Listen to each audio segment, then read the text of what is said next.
शामिल किया गया है, लेकिन जनसुराज में हम लोग पहले 3-4 वर्षों से कह रहे हैं कि इस तरह की जनगणना सर्वे से कोई नुकसान नहीं है। जनसुराज इसके समर्थन में पहले से रही है। बिहार में तो ये मुद्दा पिछले 4 वर्ष से डिस्कशन में है, लेकिन साथ में हम लोगों ने हमेशा ये कहा है कि सिर्फ गणना हो जाने मात्र से समाज की स्थिति नहीं सुधर सकती है। और इसका सबसे बड़ा प्रमाण बिहार में है। बिहार में ये गणना की गई, गणना में क्या निकल कर आया कि आज भी 3% से कम बच्चे ही एससी समाज के, अनुसूचित जाति दलित समाज के सिर्फ 3% बच्चे ही 12वीं पास करते हैं। 5% से कम अति पिछड़ा समाज के लोग आज 12वीं पास करते हैं। और गणना के आए हुए 2 वर्ष हो गया। क्या हमने अनुसूचित जाति जनजाति या अति पिछड़ा समाज के बच्चों की पढ़ाई कैसे सुधरे उस पर कोई नई योजना देखी? नहीं देखी। सरकार ने गणना के आधार पर कहा कि 94 लाख गरीब परिवारों को 2 लाख रुपए की मदद दी जाएगी। आज तक तो बिहार में किसी को 1 रुपया नहीं दिया गया। तो गणना हो वो ठीक बात है। गणना होने से जनगणना होने से समाज के विभिन्न वर्गों की स्थिति की बेहतर जानकारी हो, ये भी ठीक बात है। लेकिन जब तक उन जानकारियों के आधार पर सरकार कार्रवाई नहीं करेगी तब तक समाज नहीं सुधर सकता है। मान लीजिए कि अनुसूचित जाति जनजाति की गणना, मुस्लिम समाज की गणना तो आज 75 साल से हो रही है, फिर उनकी स्थिति क्यों नहीं सुधरी? ये तो ऐसे हो गया कि आप लाइब्रेरी में जाएंगे और किताबों के बीच में बैठ जाएंगे तो आप विद्वान थोड़ी ना हो जाइएगा। किताब पढ़ने से, पढ़कर समझने से आपकी बुद्धि शक्ति बढ़ सकती है, उससे विद्वान हो सकते हैं। सिर्फ किताब जमा करने से कुछ नहीं होगा। तो मुझे लग रहा है कि जातीय जनगणना जो लोग इसका विरोध कर रहे थे या जो इसके पक्ष में है, उनके लिए ज़्यादा राजनीतिक मुद्दा है, बजाय इसके कि ये वो टूल बने जिससे समाज की बेहतरी हो। तेजस्वी यादव कह रहे हैं कि समाजवाद की ये जीत है, लालू प्रसाद यादव की जीत है, वो पटाखा को। भाई देखिए, ऐसा है, तेजस्वी यादव जी कुछ भी कर सकते हैं। मैंने पहले भी कहा है, फिर दोहरा देता हूँ कि तेजस्वी यादव जी को समाजवाद की क्या समझ है। समाजवाद तेजस्वी यादव की क्या कब से हो?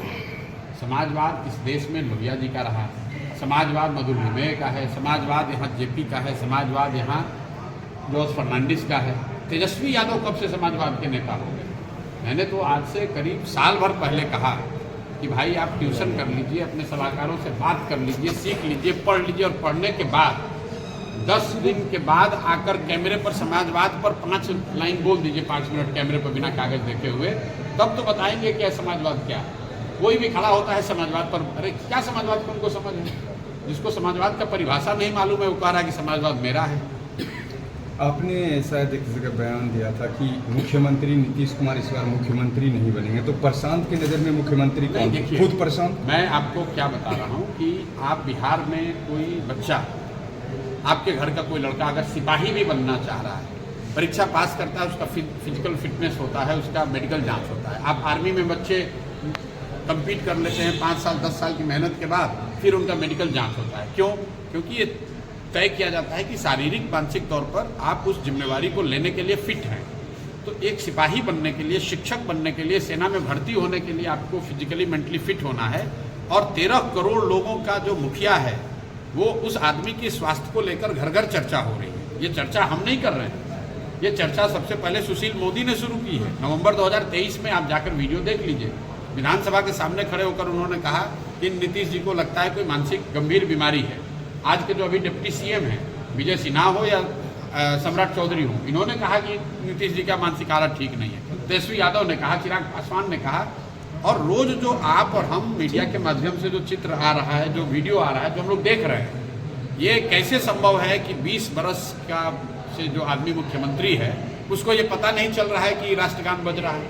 ये कैसे संभव है कि वो सभाओं में जा रहे हैं, शोक सभा में, तो वहाँ ताली बजाने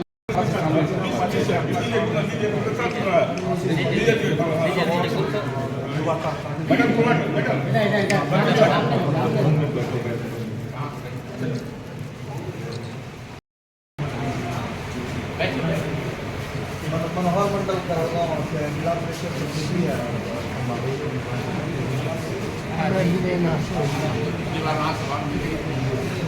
जय बिहार, जय जय बिहार। कि आप जन स्वराज में जो आज जुड़ी हैं प्रशांत किशोर जी के साथ में, कैसा लगा आपको? क्या बहुत बहुत अच्छा। और पिछले कुछ महीनों से मैं प्रशांत जी को देख रही थी, फॉलो कर रही थी, तो मुझे बहुत अच्छा लगा। इनका जो विजन है बिहार के लिए, उसके लिए सभी लोगों को सामने आना चाहिए। बहुत अच्छे मजबूती से इनको अपने बिहार में लाना चाहिए, बिहार के बदलाव के लिए, बिहार के विकास के लिए और हमारे बच्चों के लिए। इसके पहले भी आप किसी पॉलिटिकल पार्टी से जुड़ी थी क्या? जी, किसी पद पे तो मैं नहीं थी, लेकिन मैं बीजेपी को सपोर्ट करती थी। हाँ, तो क्या दिखा आपको जन स्वराज में जो आप इसको जन स्वराज का दामन आपने पकड़ लिया? देखिए, बिहार में जो बीजेपी की स्थिति है उससे थोड़ा मन दुखी हो गया, और खास करके हमारे भागलपुर का जो स्थिति है। और मैं पीरपैंती विधानसभा से आती हूँ, तो वहाँ की जो स्थिति मुझे दिखी तो बीजेपी से बड़ा मन दुखी हो गया। वहाँ के जो जनप्रतिनिधि हम लोगों ने जो जिनको लाया था, उनसे हम लोगों को वो नहीं मिला जो हम लोग जिस अपेक्षा से उनको लाए थे। क्या लगता है इस बार बिहार में बदलाव आएगा? क्या लगता है इस बार विधानसभा चुनाव होने वाला है? बदलाव तो निश्चित है, निश्चित आएगा ही, क्योंकि सभी लोग चाहते हैं कि बदलाव हो। मेरा एक ही कहना है कि जो आप आरजेडी को देख चुके हैं, आप एनडीए को देख चुके हैं, तो एक बार प्रशांत जी को जरूर लोगों को देखना चाहिए। और मैं ऐसा मानती हूँ कि लोग भी यही चाहते हैं। भागलपुर में क्या लगता है बदलाव आएगा? 7 सीटें हैं विधानसभा, जैसा आपने बताया कि पीरपैंती बड़ा विधानसभा क्षेत्र है। क्या लगता है इस बार? कुछ दिन लोगों ने इसको देखा, क्या नाम है, पासवान जी को, दो पासवान जी को देख लिया। पहले रामविलास पासवान जी थे, अभी लल्लन पासवान। मेरा पीरपैंती विधानसभा के सभी जनताओं से निवेदन है कि आप एक बार मेरे भाई इन घनश्याम दास जी को भी जरूर मौका दें। जी। जब सबको देख चुके तो इनको भी एक बार देखने में कोई खर्चा नहीं होना चाहिए किसी को भी। जी। और मुझे लगता है कि मेरी जो इच्छा है उसमें जरूर मैं खड़ी उतरूंगी। आपका परिचय दीजिए। मेरा नाम सुमिता सिंह है। जी। मैं एक सामाजिक कार्यकर्ता हूँ। जी। अभी कहलगांव के सोमनाथपुर मेरा पैतृक आवास है। जी। फिलहाल मैं भागलपुर में रहती हूँ। जी। लगता है जन स्वराज से आप जुड़े हुए हैं और कहीं ना कहीं पीरपैंती विधानसभा के संभावित प्रत्याशी भी हैं, क्या कहेंगे? देखिए, ये तो निश्चित है कि बिहार में बदलाव होना है। जी। लोग, युवक, खास करके महिलाएं जान रही है कि बिहार में यदि कुछ अच्छा होने वाला है तो जन स्वराज का आने के बाद ही होगा।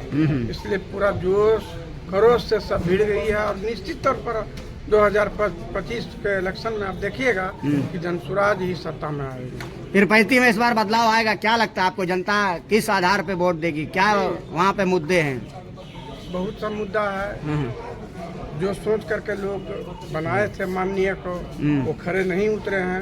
उनसे लोग बहुत क्षुब्ध है। और निश्चित तौर पर जनता हमें चाह रही है, देवतुली जनता है, तो उम्मीद तो है कि वहाँ बदलाव निश्चित तौर पर होगा। आपका परिचय? घनश्याम दास, संभावित प्रत्याशी पीरपैंती विधानसभा। जी।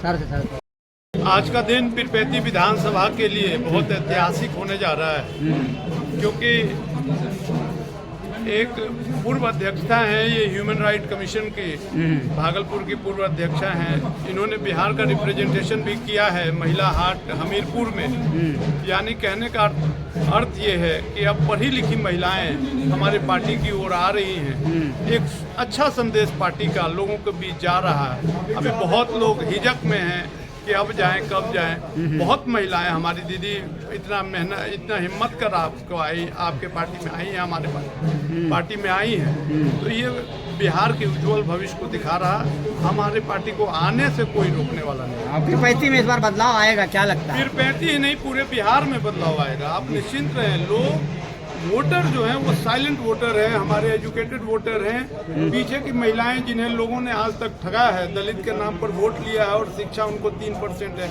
मात्र दलित के 3% बच्चे 10th पास कर रहे हैं। ये कितना दुखद बात है कि ठगने की परंपरा को अब विराम लगेगी और जन स्वराज इसको विराम लगा। आपका परिचय? मैं सुशील सिंह भी लोग मुझे बोलते हैं। मैं अभी कल विधानसभा प्रभारी नियुक्त किया गया हूँ पीरपैंती का, और जन स्वराज के लिए हम लोग दिन रात ऐसे अच्छे लोगों को पकड़ के पार्टी में ला रहे हैं, पकड़ के माने इच्छा जागृत कर रहे हैं, उनको ला रहे हैं। जी, ये जी। लोग आ रहे हैं, प्रशांत जी से सभी लोग प्रभावित हैं, चाहे वो गरीब हो, अमीर हो, अगरा हो, पिछड़ा हो, हिंदू हो, मुसलमान हो, सभी बिहारी बन के बिहार को विकसित बनाने के लिए इस पार्टी में आए। बहुत बहुत धन्यवाद सर। क्या कहेंगे, आज प्रशांत जी का भागलपुर फिर से दौरा हुआ, क्या कुछ विजन है, क्या है?